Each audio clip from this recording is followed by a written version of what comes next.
जरा सोचो, पूरी दुनिया में एक इंसान सिर्फ एक कंगारू के साथ अकेला रह जाए। कुछ ऐसा ही होता है हमारी आज की कहानी में। कहानी की शुरुआत में उए नाम का एक आदमी रॉकेट में बैठकर चांद पर जा रहा था, लेकिन फिर इसी दौरान पाई नाम का एक बहुत बड़ा एस्ट्रॉयड धरती की तरफ मुड़ गया। ये उस एस्ट्रॉयड से भी बड़ा था जिसने धरती पर डायनासोर्स को खत्म किया था। इससे बचने के लिए इंसानों ने एक प्लान बनाया। चांद पर जिस स्पेस स्टेशन में उए जा रहा था, उस स्पेस स्टेशन को भी इसी चक्कर में बनाया गया था। उसके अंदर कई खतरनाक आधुनिक हथियार थे जिनकी मदद से एस्ट्रॉयड को तबाह करके उसके मलबे को चांद की ग्रेविटी की मदद से धरती से दूर खींच लिया जाएगा। 8 साल तक लगातार मेहनत करने के बाद आखिरकार इंसान इस मिशन में कामयाब हो गए और अब अपना काम खत्म करने के बाद उए और उसके सभी साथी वापस धरती पर आने के लिए तैयार थे। पर वापस आने से पहले उए अपनी कमांडर जिंग के सामने अपने प्यार का इजहार करना चाहता था और इसी चीज की तैयारी के लिए उसने अपने कमरे में जाके हेडफोन्स में गाने लगाए और एक लेटर लिखना शुरू कर दिया। उसी वक्त जू नाम के एक एस्ट्रोनॉट ने घबराते हुए कमांडर जिंग को एक खबर दी। दरअसल ऐन वक्त पर उनके हथियारों में कुछ गड़बड़ी हो गई थी। अगले आधे घंटे में पाई एस्ट्रॉयड का सारा मलबा चांद पर गिरने वाला था। ये खबर मिलते ही कमांडर जिंग ने तुरंत ही स्पेस स्टेशन को खाली करने के ऑर्डर्स दे दिए, जिसके बाद सभी लोग पूरी रफ्तार से अपने अपने रॉकेट्स की तरफ भागने लग गए। लेकिन वहीं यूए अभी भी अपना लव लेटर लिखने में लगा हुआ था और कानों में लगे हेडफोन्स की वजह से उसे कोई वार्निंग अलार्म भी सुनाई नहीं दिया। पर कुछ ही मिनटों के बाद उसकी नजर पहले रॉकेट पर पड़ी, जिसे देखते ही वो पूरी रफ्तार से बेस स्टेशन की तरफ भागा। उस वक्त पर वहाँ 6 और रॉकेट्स मौजूद थे, जिन्हें देखकर उए को थोड़ी तसल्ली महसूस हुई। पर तभी अचानक से 5 रॉकेट्स एक साथ ही उड़ गए, जिसके बाद उए के पास सिर्फ एक आखिरी रॉकेट बचा था। उसने अपनी टीम के साथ संपर्क करने की कई नाकामयाब कोशिशें की, लेकिन फिर कोई दूसरा चारा न दिखने पर उसने अपने रोवर को पूरी रफ्तार से भगाना शुरू कर दिया। पर तभी उसके रास्ते में एक बहुत बड़ा गड्ढा आया और उसका रोवर सीधा जाकर उस गड्ढे में गिर गया। जब तक वो उस गड्ढे से बाहर आ पाता तब तक आखिरी रॉकेट भी उड़ गया और अब तक तो उस जगह पर एस्ट्रॉयड का मलबा गिरना शुरू हो गया था, जिससे बचने के लिए उए ने एक दूसरे गड्ढे में छुपने का सोचा। पर तभी मलबे का कुछ हिस्सा सीधा आकर उस गड्ढे में गिर गया, जिसके चलते उए थोड़ी देर के लिए बेहोश हो गया। पर जब उसे वापस होश आया तो उसका मानना था कि धरती से उसे ढूंढना ज्यादा मुश्किल नहीं होगा। पर तभी एक बहुत बड़ा एस्ट्रॉयड सीधा जाकर धरती से टकरा गया, जिस वजह से पूरी धरती तबाह हो गई। अगले 6 महीनों तक उए लगातार धरती से संपर्क करने की कोशिश में लगा रहा और अब भी कामयाबी न मिलने पर उसने अपनी किस्मत को अपना लिया। खुशकिस्मती से उसके पास अपनी बची हुई जिंदगी बिताने के लिए खाना और पानी काफी मौजूद था। सभी शहीद हुए लोगों को श्रद्धांजलि देने के बाद उए ने अपनी सारी मनोकामनाएं पूरी करने का फैसला किया, जिसमें सबसे पहले नंबर पर कमांडर जिंग के कमरे में कुछ समय बिताना था। पर उसे जिंग के कमरे का पासवर्ड पता ही नहीं था और वहीं उसकी दूसरी ख्वाहिश थी चांद की सतह पर सर्फिंग करना। शुरुआत में तो वो बहुत बुरी तरह गिरता पड़ता रहा, पर कई दिनों तक लगातार कोशिश करने के बाद वो सर्फिंग करने में कामयाब हो गया। लेकिन अब भी उसे जिंग के कमरे का पासवर्ड नहीं मिला था और अब तो गुस्से में आकर उसने उस दरवाजे को ही उड़ा दिया, जिसके बाद उसने जिंग की एक तस्वीर के साथ डेट पर जाने का फैसला किया, जिस दौरान उससे गलती से जिंग के चेहरे के ऊपर केचप गिर गया और इसी मौके का फायदा उठाते हुए उसने जिंग की तस्वीर को किस कर लिया। पर वो इस बात से अनजान था कि उस वक्त स्पेस स्टेशन की पूरी टीम उसे अपने नए हेडक्वार्टर्स से देख रही थी और उसकी यह हरकत देखकर सभी लोगों ने अपना मुंह मोड़ लिया। और वहीं दूसरी तरफ जिंग ये देखकर पूरी तरह हैरान थी। पर नेटवर्क बिगड़ने की वजह से उस वक्त वो सिर्फ उए को देख ही सकते थे और क्योंकि उए किसी खतरनाक मुसीबत में नहीं लग रहा था, इसीलिए जिंग ने उए का रेस्क्यू मिशन कैंसिल करने का फैसला किया। पर तभी चेयरमैन यांग ने उन्हें बताया कि सरकार ने अगले 30 दिनों में उए की इस नई जिंदगी को दुनिया भर में दिखाने का फैसला किया। असल में एस्ट्रॉयड के धरती से टकराने के बाद 30% जमीन पानी में डूब चुकी थी, जिसके चलते सभी लोगों की जिंदगी पूरी तरह से बदल गई थी और अब सरकार उए के जरिए लोगों के अंदर एक नई उम्मीद जगाना चाहती थी कि देखो ये आदमी अकेला फंसा हुआ है फिर भी जिंदगी जी रहा है ना। लेकिन एस्ट्रोनॉट जू उए को इस काम के काबिल नहीं मानता था, जिस पर जिंग ने उसे बताया कि वो लोग उए की आवाज को डब करके दुनिया के सामने लाने वाले हैं ताकि वो अपनी मर्जी से उससे चीजें बुलवा सकें। इसके बाद जिंग ने रेडियो के जरिए दुनिया के सामने उए की एक झूठी कहानी रखी, जिसके मुताबिक उसने एक क्रू मेंबर को बचाने के लिए रॉकेट में अपनी सीट छोड़ दी थी और साथ ही जिंग ने दुनिया को उए की नई जिंदगी के ब्रॉडकास्ट के बारे में भी बताया।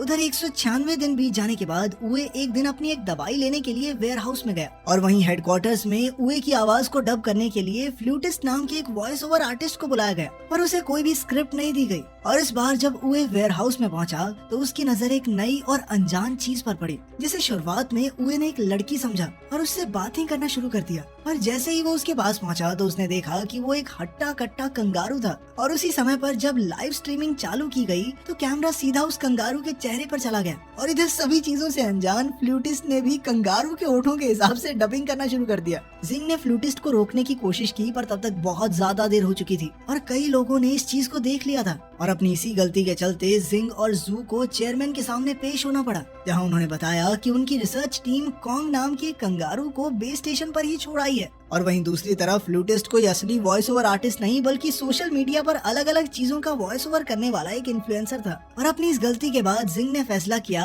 कि वो लोग वीडियो की डबिंग करने की बजाय उसे एक कहानी की तरह सुनाएंगे। उधर स्पेसशिप में कॉन्ग को अपने पास बुलाने के लिए उए ने एक फीमेल कंगारू का रूप लिया और जैसे ही कॉन्ग को उसकी असलियत के बारे में पता चला तो उसने उए को पीटना शुरू कर दिया, जिसे देखकर फ्लूटिस्ट जोर जोर से हंसने लग गया। इसके बाद जिंग ने सारी गलती की जिम्मेदारी अपने सर ले ली और तभी उसे एक और खबर मिली कि स्पेसशिप में कॉन्ग और उए के बीच एक फाइटिंग मैच होने वाला था। इसके बाद सभी लोग बड़े ही ध्यान से उस मैच को देखने में लग गए पर तभी कॉन्ग ने अपनी ताकत दिखाते हुए उए को पेट मार के बेहोश कर दिया। उसकी इस हालत को देखकर जिंग ने उए से बात करने की कोशिश की और जब होश आने पर उसने कम्युनिकेशन चैनल पर लाइंस देखी तो वो खुशी से रोने लग गया। किसी को सुन ना पाने के बावजूद भी उसे इस बात की खुशी थी कि धरती पर लोग जिंदा हैं। आपस में समझौता करने के बाद उन दोनों ने अपने रोवर में बैठकर एक टूटे हुए अपोलो 18 के पास जाने का फैसला किया ताकि वो उसका इस्तेमाल लूनर स्टेशन पर पहुंचने के लिए कर सकें, जहां पर एक रॉकेट मौजूद था जिसकी मदद से वो वापस धरती पर चले जाएंगे। इधर उए ने अपनी पूरी ताकत लूनर डॉग को ढूंढने में लगा दी जो उए की मदद कर सकता था।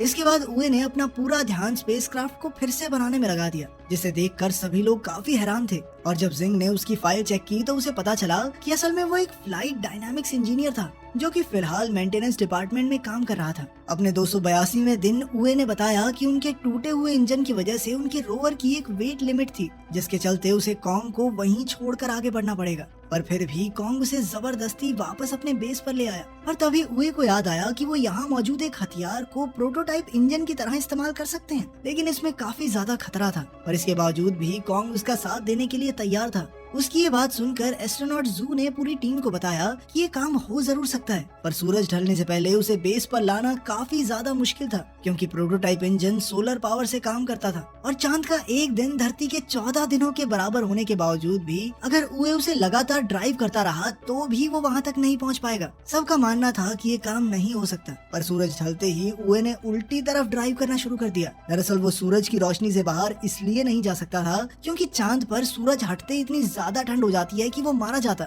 और ये देखते ही जिंग समझ गई कि उए लगातार सूरज का पीछा करने वाला है ताकि उसके पास पूरे 41 दिनों का समय हो जाए। पर 28वें दिन ही कॉन्ग और उए पूरी तरह से थक चुके थे और इसीलिए उन दोनों ने एक दूसरे को आपस में रस्सी से बांध लिया था और कई दिनों तक लगातार ड्राइव करने के बाद वो लोग आखिरकार इंजन तक पहुंच ही गए। वहाँ पहुँचते ही कॉन्ग ने लगातार एक बटन को दबाना शुरू कर दिया पर खुशकिस्मती से वो कोई उल जलूल बटन नहीं बस इंजन चेक बटन था और उसकी इन्हीं खतरनाक हरकतों की वजह से उए ने उसे काट के अंदर ही बंद कर दिया। इसके बाद वो दोनों वापस अपने बेस के लिए निकल गए पर रास्ते में कॉन्ग का काट इंजन से अलग हो गया और जब तक उए को इस चीज का एहसास हुआ तब तक काफी समय बीत चुका था। उए जानता था कि अगर वो कॉन्ग को लेने के लिए वापस गया तो सूरज की रोशनी उसके हाथ से निकल सकती है। उए ने एक बार तो कॉन्ग को वहीं छोड़कर आगे बढ़ने का फैसला किया और उसकी हरकत देखकर सभी लोग काफी हैरान थे। पर कुछ ही मिनटों बाद वो पूरी रफ्तार से वापस कॉन्ग की तरफ मुड़ गया और थोड़ी देर तक वापस चलने के बाद वो आखिरकार कॉन्ग तक पहुंच ही गया। पर अब सभी कैलकुलेशंस के बाद सबका मानना था कि वो लोग समय रहते वापस नहीं लौट पाएंगे।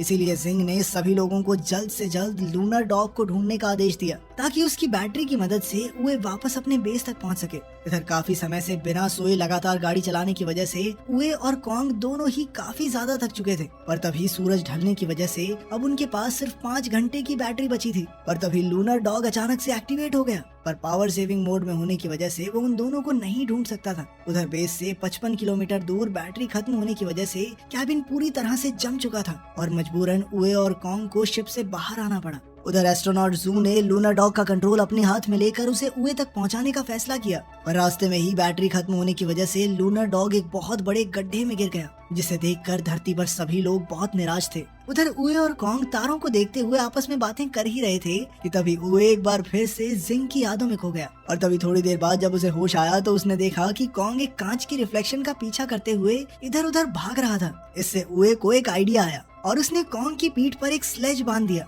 जिसके बाद उसकी सर्फिंग प्रैक्टिस बहुत काम आई। अब वो दोनों बड़ी ही तेजी से आगे बढ़ रहे थे, पर तभी उनके सामने एक बहुत बड़ा गड्ढा आ गया, जिसे पार करने के लिए उए ने बड़ी ही चालाकी से नाइट्रोजन टैंक्स का इस्तेमाल किया। उसकी ये कामयाबी देखकर धरती पर सभी लोग काफी ज्यादा खुश थे और अब उन सभी में एक नई उम्मीद जाग गई थी। दूसरी तरफ अपनी बहादुरी की वजह से उए को धरती पर कई सम्मान मिले, जिन्हें लेने के लिए चेयरमैन खुद जाया करते थे। तभी जिंग ने चेयरमैन को बताया कि आने वाले 3 महीनों में कम्युनिकेशन लाइंस ठीक होने वाली थी, जिसके बाद वो लोग उए से संपर्क कर सकते हैं। धीरे धीरे चीजें वापस से ठीक होने लगी थी, पर कोई ये नहीं जानता था कि पाई एस्ट्रॉइड का एक बहुत बड़ा हिस्सा अभी भी खतरा बनकर उन सभी का इंतजार कर रहा था। उधर उए और कॉन्ग आपस में खेल रहे थे कि तभी कॉन्ग ने गलती से कुछ तारों को छू दिया, जिसके बाद उए को स्क्रीन पर पिछली बार की तरह कुछ सिग्नल्स दिखाई दिए। ये देखकर अब उए को लग रहा था कि शायद धरती पर कोई जिंदा नहीं बचा है और शायद पहले भी कॉन्ग ने इसी तरह तारों से कुछ छेड़खानी कर दी होगी और तब वो सिग्नल आए होंगे। ये देखकर उए काफी ज्यादा उदास हो गए और उधर जिंग ने अपनी पूरी ताकत से कम्युनिकेशन लाइंस ठीक करने का काम शुरू करवा दिया। कुछ दिनों बाद उए ने कॉन्ग के लिए एक महिला कंगारू का खिलौना तैयार किया और खुद सब खत्म करने के लिए शिप से बाहर चला गया। अब उए बहुत हताश हो गया था, इसीलिए जिंग ने पूरी दुनिया को बताया कि असल में उए क्या महसूस कर रहा है और साथ ही उसने सभी लोगों से मदद मांगते हुए कहा कि अपने फोन की फ्लैश लाइट को चांद की तरफ मोड़ दें। उधर उए जहाज से दूर अपना हेलमेट खोलने ही वाला था कि तभी उसकी नजर धरती से आ रही रोशनी पर पड़ी और ये देखते ही वो अपने घुटनों के बल बैठकर रोने लग गया। थोड़ी देर बाद बेस पर वापस जाकर जब उए ने कम्युनिकेशन बटन ऑन किया तो वो आखिरकार अपने सभी साथियों को सुन पा रहा था, जिन्होंने उसे धरती पर चल रही उसकी लाइव स्ट्रीमिंग के बारे में बताया। पर इसके बावजूद उए कुछ बोल नहीं रहा था, इसीलिए सभी लोगों ने जिंग को उसके सामने खड़ा कर दिया, जिसके हेलो बोलते ही वो काफी खुश हो गया। अगले कुछ दिनों तक सभी इंजीनियर्स ने उए को उसका स्पेसक्राफ्ट सही करने में मदद की, लेकिन खुश तो सिर्फ वो जिंग को देखने के बाद ही होता था। और आखिरकार स्पेसक्राफ्ट तैयार होने के बाद एक रात उए को जिंग से अकेले बात करने का मौका मिल गया, जिस दौरान उसने उए को बताया कि उसने मेंटेनेंस डिपार्टमेंट सिर्फ और सिर्फ उसी की वजह से ज्वाइन किया था। असल में उए पहले इस डिपार्टमेंट में काम करने के लिए तैयार नहीं था, पर तभी उसकी नजर पास से गुजर रही जिंग पर पड़ी और जिंग को देखते ही उसे प्यार हो गया। अब उसने सोच लिया था कि भाई चांद पे तो मैं जाके रहूंगा, इस बंदी के साथ रहना है तो रहना है। जिसके बाद वो मेंटेनेंस डिपार्टमेंट में छोटा सा काम करने को भी तैयार हो गया। उसकी ये बात सुनकर जिंग ने भी उसे बताया कि उस दिन रॉकेट में बैठते वक्त उसने उए को भागते हुए देख लिया था, पर अफसोस वो उस वक्त उसका इंतजार नहीं कर सकती थी। उनकी इस बातचीत की वजह से किसी का भी ध्यान धरती की तरफ बढ़ रहे एस्ट्रॉइड के ऊपर नहीं गया। अगले दिन कॉन्ग और उए अपने घर वापस आने के लिए पूरी तरह तैयार थे और अपनी टीम की मदद से उन्होंने आखिरकार स्पेसक्राफ्ट को सही सलामत लॉन्च भी कर लिया, जिसे देखकर सभी लोग काफी ज्यादा खुश थे, क्योंकि उए और कॉन्ग चांद पर 923 दिन बिताने के बाद आखिरकार स्पेस स्टेशन में पहुंच गए थे। और तभी जू ने एक अर्जेंट मीटिंग बुलाकर सभी को पाई के उस बड़े हिस्से के बारे में बताया जो तेजी से उनकी तरफ बढ़ रहा था। और वहीं चेयरमैन का मानना था कि सिर्फ एक ही आदमी उन्हें इस खतरे से बचा सकता है, क्योंकि उसके जहाज का इंजन अपने आप में एक हथियार था।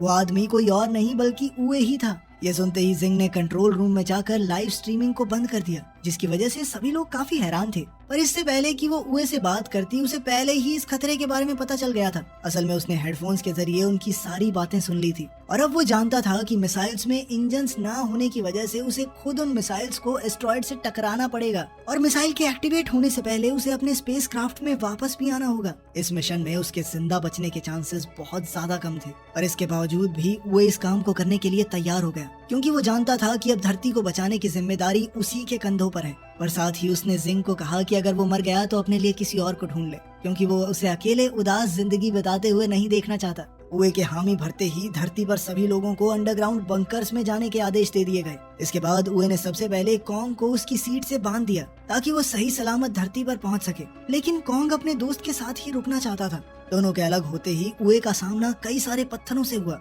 और उन्हीं में से एक पत्थर से टकराने के बाद उसका स्पेसक्राफ्ट गोल गोल घूमने लग गया, जिसे रोकने के लिए उए ने अपने कंपार्टमेंट को क्राफ्ट से अलग कर दिया। जिसके बाद मिसाइल्स तो एकदम ठीक थी, पर अब उनका इंजन अलग हो चुका था। अभी जिंग ने उसे बताया कि पाई का वो हिस्सा उसके करीब से होकर गुजरने वाला था और वो किसी भी हाल में उए की बलि नहीं चढ़ाना चाहती। पर यह बात सुनते ही उए ने उसे बताया कि उसे अभी सिर्फ धरती को बचाने के बारे में सोचना चाहिए और साथ ही उए ने अपने जहाज को एस्ट्रॉइड की तरफ मोड़कर लाइव स्ट्रीम को शुरू करने को कहा। इसके बाद उसने मिसाइल्स को डिटैच करते हुए सबके साथ के लिए उनका धन्यवाद किया। साथ ही उसने सबको बताया कि वो हमेशा सोचता था कि या तो आगे वाले मरेंगे या फिर पीछे वाले, बीच में काम करना एकदम सेफ है। लेकिन आज वो धरती और उस एस्ट्रॉइड के बीच में खड़ा हुआ था, इसके बाद वो जिंग का पसंदीदा गाना गाते हुए पूरी रफ्तार से एस्ट्रॉयड की तरफ बढ़ने लग गया, जिसे देखकर जिंग के साथ साथ सभी लोग रो रहे थे। उसके एस्ट्रॉयड के पास पहुंचते ही जिंग ने मिसाइल्स का बटन दबाने की नाकामयाब कोशिश की और उस वक्त उसके दिमाग में सिर्फ उए के साथ बिताए हुए कुछ पल ही घूम रहे थे। पर तभी उए ने उसे उसकी जिम्मेदारी याद दिलाते हुए बटन को दबाने को कहा, जिसके कुछ ही सेकंड बाद एक बहुत बड़ा धमाका हुआ और वो एस्ट्रॉयड छोटे छोटे टुकड़ों में बिखर गया। वो छोटे छोटे टुकड़े धरती से टकराते हुए तारों की तरह लग रहे थे, जिन्हें लाखों लोगों के साथ साथ कॉन्ग भी देख सकता था। तभी भीड़ में मौजूद एक लड़के ने अपनी छोटी बहन को बताया कि आज वो लोग अपने घर सिर्फ मून मैन की वजह से जा पाएंगे। अगले 10 सालों में सभी की मेहनत की वजह से धरती वापस सही हो चुकी थी। और तभी स्पेस प्रोग्राम की नई चेयरमैन लैसी ने सभी को बताया कि अब इंसान एक बार फिर से चांद पर जाने वाले हैं। और उधर सिंह भी एक बार फिर चांद पर जाने के लिए तैयार थी, जहां पहुंचते ही उसे उए के चांद पर बिताए हुए पल दिखाई दे रहे थे, जिन्हें देखते हुए उसकी आंखों में खुशी के आंसू थे। इसके बाद अपनी एक साथी के साथ धरती को देखते हुए उसने बताया कि 10 साल पहले फटे एस्ट्रॉयड का मलबा आज धरती के चारों तरफ एक रिंग की तरह घूम रहा था, जो उन्हें हमेशा हमेशा मून मैन की याद दिलाता रहेगा। अगर आपको मौका मिले तो क्या कभी पृथ्वी से बाहर जाना चाहेंगे? कमेंट्स में जरूर बताना। मिलते हैं अगली वीडियो में।